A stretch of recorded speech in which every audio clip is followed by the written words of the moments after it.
What is up, people? It is me, Monster58. Welcome back to another video review. Today we are going to be taking a look at the Transformers Studio series Bumblebee from the Bumblebee movie in his bug form. Now, this figure was already a figure before, but to my knowledge, this is essentially sort of a remold, retool, refresh of the original Studio series Bumblebee that was released several years ago.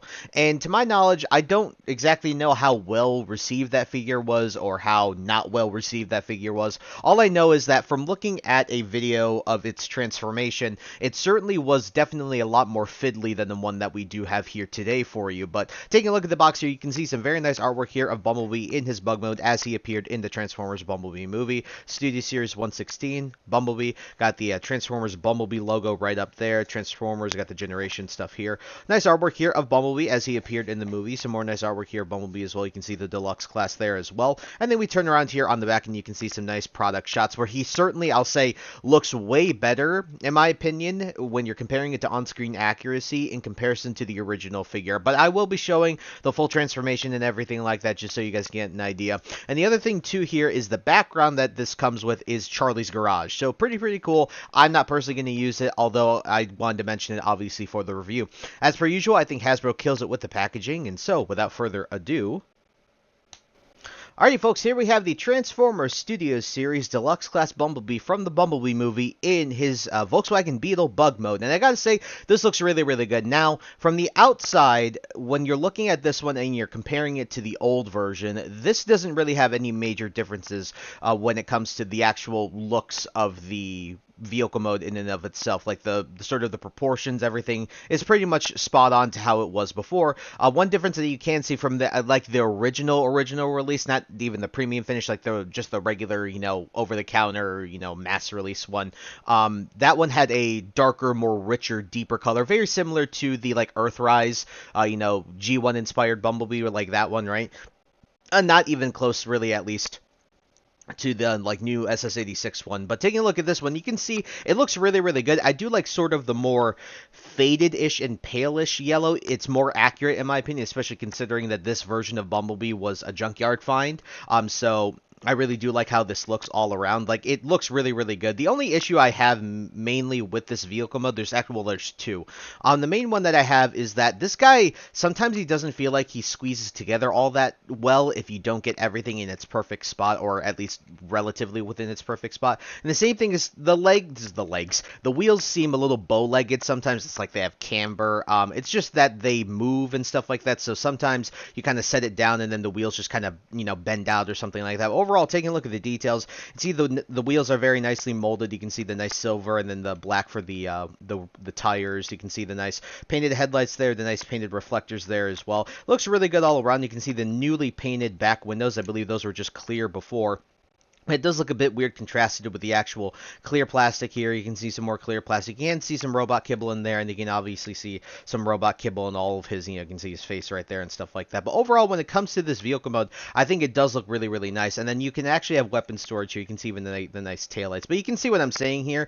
This part for mine doesn't exactly always like to peg in the best, and sometimes it just ends up getting loose on its own. But nice painted taillights. But you can plug in the weapons here. So taking a look at the accessories, he does have his arm blade, which does look really nice. Very cool. Nice silver paint, nice yellow as well. Very nice molded in detail. You can see it does look really solid. And then you do have his gun here as well. Looks pretty solid. Nice yellow, nice molded in detail, nice gray here. Nothing crazy, but it is accurate to how it was. Overall, like I said, pretty solid vehicle mode. Nothing crazy, but I am happy with how it looks overall. And so we're going to do our usual thing, and we're going to do our size comparison. So we're going to set this guy off to the side here. Alrighty, folks, here he is with the Transformers Legacy United Deluxe Class Infernac Universe Magnus. As you can see, Bumblebee is a relatively small figure. Now, he is a tad bit he's about the same length, but he's definitely, you can feel the girth more in Magnus in comparison to Bumblebee. Bumblebee feels a bit lighter. He is a tiny character, tiny figure. Nothing crazy, but he is an average deluxe size, at least in his vehicle mode, so nothing to complain about there.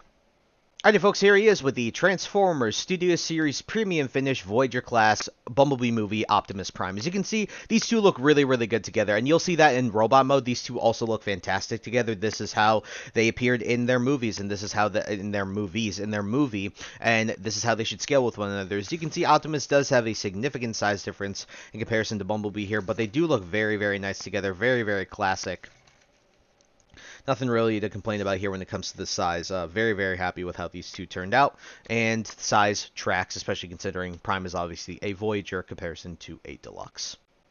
And finally, friends, here he is with the Transformers Studio Series Rise of the Beasts Deluxe Class Bumblebee. As you can see, these two are relatively similar in size. Camaro Bumblebee does have a little bit of a size edge on the original, Volkswagen Beetle Bumblebee, but these two look pretty nice together. But you can see the significant difference in the yellows here. You can see this is a much more paler yellow in comparison to this much more vibrant yellow with the Camaro. But overall, the fact that they've kept the size is still relatively consistent because these two are still the same size really when they go into robot mode. Maybe this Bumblebee is just a tad bit bigger overall, when you're thinking canonically. But overall, these two do look really nice together, and it's nice to see sort of one movie to the next how different they are from one another, but still remain relatively same. And you can see, I'll even show you, the head sculpts are pretty much exactly the same, just different colors here. You can see those right there.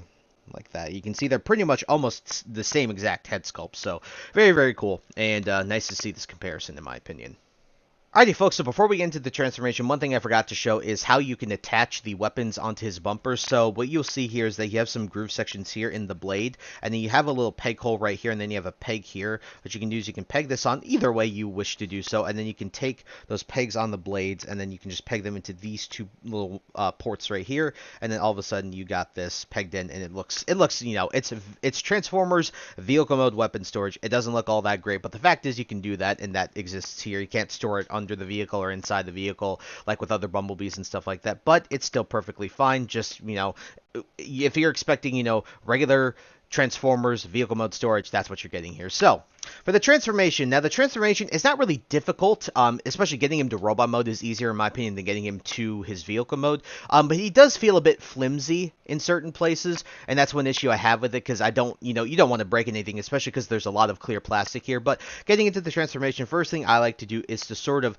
take these back fenders, and you can push them back a little bit and just loosen them up, and this will sort of help loosen these doors here, because that helps keep them pegged in. Then you can take the doors, and then you can unpeg them and rotate them out like so, just like this, and then you can fold them in like this. Then you can take this whole section, sort of lift it up, take the legs, you can accordion them and straighten them out like this. Then you can take these sections and you can fold them down, and this is where a lot of that engineering is changed, is mainly in the legs to make them look more accurate, and also for them to be less fiddly and less frustrating. Next thing, you can sort of untab this, rotate the wheels down, then accordion this all the way up like so. Do the same thing here. Then you can take these and sort of push them up, give some clearance here. Then you can fold these down and split them apart. Fold these bits down each so they're up like this, right? Up like this, and then you can just fold them down each on the sides, and then you basically have his legs already transformed. So to get his upper body, and actually move the camera just a little bit upwards just so you can see this a little more clearly. To get his upper body, you got to take the arms, and then you got to unpeg them. Now they're kind of pegged in here pretty tight, so you kind of want to just like pull against it and then pull up and pull towards the bottom, and then you can rotate these out. So again, you kind of want to pull the front fender out. I don't know how well you can see it. You can want to pull you can see that peg right there. You kind of want to pull it out as best you can, and then just rotate them down like this, and then you can take this entire section at the top of the vehicle and then just lift that up. Take the doors, they're going to be moving around.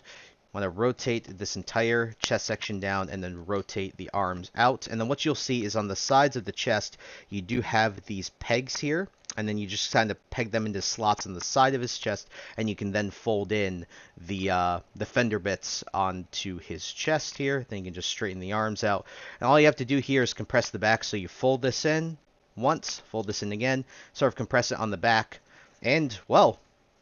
And so, folks, here we have the Transformers Studio Series Deluxe Class Bumblebee from the Bumblebee movie in his really much improved, in my opinion, and good-looking robot mode. And so, guys, when we're taking a look at Bumblebee here, I think he looks incredibly good, and I think he looks way, way better than the original one, because the legs, in my opinion, were just completely inaccurate. When you're looking at the original Studio Series release of the Bug, of the original mold versus this one, the legs are much more accurate, and they're much more like, I don't know how to say, Bumblebee in the Bumblebee movie looked very round. He looked very smooth, very E.T.-esque, right? That's what a lot of people compared the movie as a whole to, is an E.T. type movie, and which in all reality I also agree with. But what you can see, he had that more rounded, very sort of, I'm not going to say, I'll just say kind of cute look, right? Like, he was an adorable Transformer. He's a tiny Transformer, right? And so they really wanted to accentuate, circles tend to be associated with things that are cute. And so a lot of his, parts of his body were rounded, and as you can see, that they got that very well across in this new robot mode for this new Studio Series figure. The other thing that I really like about this figure is that you can absolutely recreate his no door wings look, and the way that you can do that is the door wings are very articulated, so all you have to do is you can just fold them down like this, and then what you can do is now when you look at him from the front, he very much looks like that exact moment when Charlie is in her garage and then she's tinkering around with Bumblebee, and then he transforms into his robot form and he kind of cowers in the corner away from her, right? This is very much that look. You can only really see it from the side, obviously, and the backpack is pretty big in that sense, but the fact that you can recreate sort of that really clean look that he had right when he transformed in that scene is really, really cool. But you can obviously flare them back out very easily if you wish to keep him with that look, as he appeared, later in the movie and stuff like that. But overall, when it comes to his visuals, he looks amazing. So taking a look at the details here, you can see the head sculpt looks really, really good. Very similar to the one, obviously, from the recent Studio Series Rise of the Beasts one, but it does look really, really nice. I'm trying to get focus there. That looks really, really good. Chest looks good, nice detail. All of his detail is very smooth. There's not, I guess, an insane amount of molded detail, except really here in the crotch piece and somewheres in the arms and the legs, but it's nothing insane, but it's very accurate how he appeared in the movie. And sure, his backpack is a little obtrusive, but at the same time, this is, and this is how Bumblebee has been for a while, and it's not so obtrusive to where it's just like a big brick. It's that he's not like fully clean as, people would necessarily like, but overall, it's not that bad of a backpack at all, I don't think, especially when you compare it to other Bumblebees. Even this guy here, my opinion, has a worse backpack than this guy does. But overall, when it comes to the visuals of this guy, he does look very, very, very nice. And so we're going to zoom out a bit here again, and then we are going to be doing some size comparisons. So I'm going to end up having to raise the camera because Optimus is a fair bit bigger, obviously, than Bumblebee here. But I set this guy up to the side here. Alrighty, folks, here he is with the Transformers Legacy United Deluxe class in Infinite Universe Magnus. As you can see, average deluxe size, but Bumblebee is a bit shorter. Like I said, there's much more density, and Bumblebee is a small character, so at the end of the day, I think this works out perfectly fine. Alrighty, folks, here he is with the Transformers Studio Series Premium Finish Bumblebee Movie Voyager class Optimus Prime. As you can see, these two look really, really good together. This is relatively the size that they were in comparison to one another, Bumblebee being much smaller than Optimus. But at the end of the day, enough for Optimus to be able to put like his hand on Bumblebee's shoulder. And this is a really solid size. These two look awesome together, especially with this new, more accurate Bumblebee. I'm really, really happy with it. Alrighty, folks, and here he is with the Transformers Studio Series Rise of the Beasts Deluxe Class Bumblebees. You can see these two are pretty much the exact same size. Now, I initially thought that this Bumblebee might be just a little bit bigger, but no, he actually happens to be, he's pretty much the exact same height as the Bumblebee movie. One of the reasons I said that is mainly due to the fact that the Camaro is a bigger vehicle in comparison to a Volkswagen Bug, so you'd assume that maybe Bumblebee would be bigger. Maybe in the movie, he's ever so slightly bigger, considering the vehicle mode is a bit chunkier than a Volkswagen Beetle, which is very tiny. But overall, it's really nice to see the consistency and the sizing between these two. Now, what I will say, one thing I've been noticing as I've been filming this review is there is a bit more detail on this guy's face sculpt. Now, I said that they're very close. They are very close in their head sculpts because obviously they're carrying from one, a movie to a sequel, right? So they have to have some design, consistency across those two. But you can definitely see that there's more silver detail here in this guy's face in comparison to the Rise of the Beast one. And I also just like this guy's backpack a bit more because even though this guy has a bit of a flatter backpack, it's more rigid. I wish there was more of ability to sort of angle these, but because of that, there's not. I like the options with this guy. So overall, when it comes to the sizing, it's really cool to see that both of these figures are the exact same size. I'm actually really happy with it. Alrighty, folks, and the one thing I didn't show here first is the accessories. Very similar to how the original, well, how the Rise of the Beast Bumblebee works. So essentially, you just have a couple of pegs on your little blade here, and then you have the peg holes on the arm, and all you got to do is just peg those on, like so, like, hey, hey, hey, like so. There we go. Hey, you peg on there. He was just knocking it out because. There we go. Okay, yep.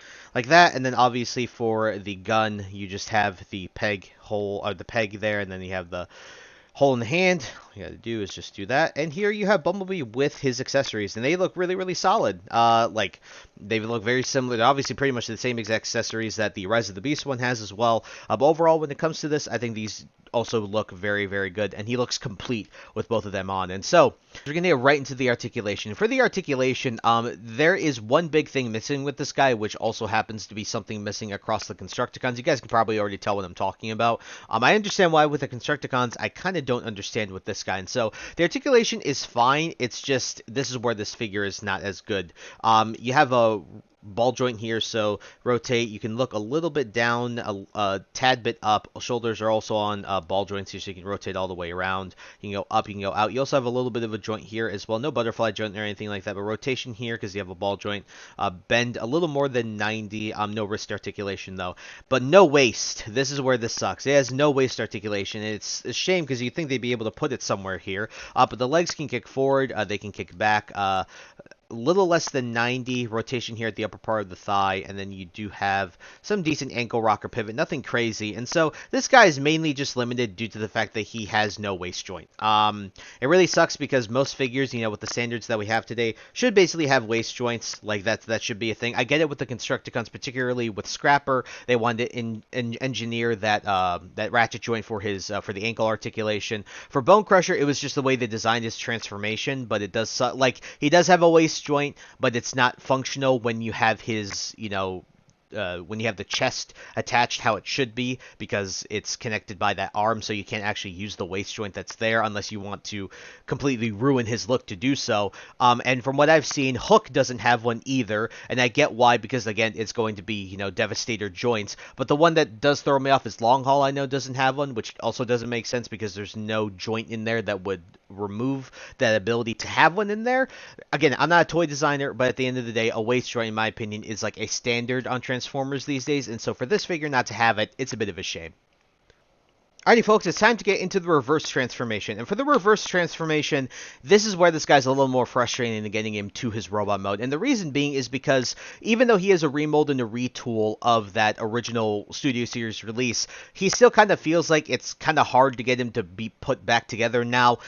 When you're first transforming him, and I had this the first time when I got him a couple days ago, is that he really doesn't feel like he compresses all that well and that all the tabs pop out. But once you figure out all the little foibles, it's okay. So you'll see what I mean when we get to those moments, and I'll definitely mention those. But first thing we're going to do is obviously we're going to remove all of his accessories here, and we are going to straighten him out after that, just so we can get everything lined up. So the first thing I like to do here is we're going to do the doors. So we're going to fold these out. Now the difference here with these is I know in the original one this window panel was different, and so you had to fold the panel up like this, but here you don't have to. They kind of streamline that. Then you can take the back, then you can fold that up, then fold that up like so, and then sort of set that off to the side as best you can to get it out of the way. Then you can take this top section and sort of untab it and start to rotate it all the way up, and then take the arms and then fold them out like this. Now for the legs, what I like to do here is you can take these sections on the thighs and then you can fold those back right away. First thing I like to do, because I tend to forget them, then you can take these and rotate these down. Then you can take these panels here and fold them up, and then push the wheel there, or push the foot up, rotate the wheel out, and then sort of compress all of this, and this will compress. It's hard to get this to compress the best, but there you go. You can compress it like so, and then do the same thing here. So what you got to do, rotate this all the way down, then you got to fold this panel, this little panel up on the ankle, then fold the foot up, fold the wheel in, and then sort of compress everything. And then what you're going to want to do is come around here, and then you can tab these together. Make sure that these are folded as well. Just make sure everything is sort of straightened out. And then what you're going to want to do is take these sections, fold them, sort of you're going to compress the leg sort of like an accordion here, and this tends to untab. Then you just kind of push it up and just sort of let it sit like this for the time being. And we'll just leave it here for now. Then what we're going to want to do is take this section, fold these down, and then start to rotate where the wheels would be, like this. So fold the arms down, rotate, fold them that there, and then rotate them like this. And then you're going to want to sort of flare out the front fenders. And then what you'll see here is there are groove sections on either side of the front of the car, and then there are tabs on the hood. And so you're going to want to sort of compress everything and push it down here so that they all tab into place. Make sure everything is lined up like that, and you should be able to get this all to tab into place relatively decently. Then you can take this back section and do your best to compress it, and there goes, I think that was his arm. Yep, that was his arm. This is the first time that's actually happened, but not too bad to tab back on. And then this is where it gets a little bit tricky. So you gotta sort of hold everything so that it doesn't get untabbed, and sort of angle the doors downwards a bit. Make sure everything is still compressed, because this is the section that annoys me, is it tends to untab itself a fair bit. But you're going to want to fold these in, and what you want to do is fold the back fender back a little bit here. And then what you'll do here is with this section, you're going to want to sort of fold this and rotate it forward so that, yeah, that it clicks in like that. And then this will essentially just be tabbed into place. And there's a lot of tabs here, but I really wouldn't worry too much about necessarily tabbing everything correctly. As long as you got this correct, for the most part, this should all sit very nicely for the most part. Just sort of tab that in there. And then do the same thing on this side. So you kind of want to hold this up, compress this, fold that in, then take this section, and then you're going to want to rotate that like that so that this all clicks into place. And then do your best to compress, because, man, this is the crappy part about this. It's getting everything to compress here. Like that. There we go. I think that's the best we're going to be able to get it. And the wheel keeps folding like that. Make sure that's all compressed down as well. That's all compressed. And then take these sections and you're going to fold them. And then what you'll see is that there are a tab slot there, and then there is a tab slot right there on the side. So tab slot there, and then you just want to fold them in like this, and then push down like that. This, that. Same thing here. So fold this down. Make sure that all tabs into place like so. Just sort of compress everything best you can, because, yeah, this figure still doesn't like to compress the best. But, ladies and gentlemen, here we have the Transformers Studio Series Deluxe Class Bumblebee movie Bumblebee in his bug form, back in his Volkswagen Bug vehicle mode. And so, guys, for my final concluding thoughts on the Transformers Studio Series Deluxe Class Bumblebee from the Bumblebee movie in his Volkswagen Beetle form, this guy is a pretty solid figure. In my opinion, it's an improvement over the original from what I've seen in videos online, just due to the fact that he's a more streamlined. He's more accurate in his robot mode, and particularly his legs is where they really did a lot of the re-engineering and stuff like that. But for the most part, I think he is a really solid figure. Now, this figure doesn't go without its faults, though. Sometimes his transformation can feel a little bit flimsy because he's got a lot of clear plastic. In addition to that, the backpack, while not super obtrusive, is still it's still a bit chunky. Sometimes you run into things. Articulation is also a big factor in terms of the lack of a waist joint. I find that should be standard on most Transformers these days. And in addition to that, when you're transforming him back to his vehicle mode, it sometimes feels like things just don't want to peg together if you don't get them sort of perfectly aligned with one another. And also, because of all the clear plastic, when you're trying to push everything together, it kind of feels like you're going to crush the figure, and you don't want to do that because he is such a small and light figure, because he is a small and light character. But the good thing is that he does look really good in his vehicle mode. His robot mode also looks fantastic, and despite his articulation not having a waist joint, he still articulates pretty well. The accessories are nice. The vehicle mode storage is also pretty nice. Overall, when it comes to how he looks, he even rolls pretty well.